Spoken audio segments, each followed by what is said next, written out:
Good day mga kasamo. Ako ipakita ninyo ni kanini ang mulawin line. Mao din ni siya mulawin line mga kasamo. Makita ninyo ang laki dako kayo, ang baypo dako pod. Ang gabred ani si Michael Vidrabuy na angkon. Ang location ani niya naa sa Villa Hermosa, Pulangko. Naani siya gipangdala nga mga piso ani nga show. Nahitabo ni siya sa kuani sa Rojas sa Buanga del Norte. Nagdala sa mga piso na sold out po tanan. Tungod kay solid ang iya ang mga alaga gyud. Usasad ko nga nainganyo aning iya ang mga mulawin line.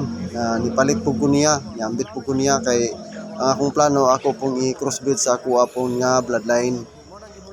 Kung gusto nato siya i-visit sa iya ang page, morning niya iyang page kani siya. Dayon kaning ni apod maupuning niya ang mga breeder dito sa iya ang yard. Kung makita ninyo pagkadagkuha gyud kayo mawala gyud ang imo ang kakapoy ba inig magtan-aw magatubang ka sa mga manok tungod kay dagko na tag-as pa gyud. Mao niya siya ang mga mulawin line bred by Michael.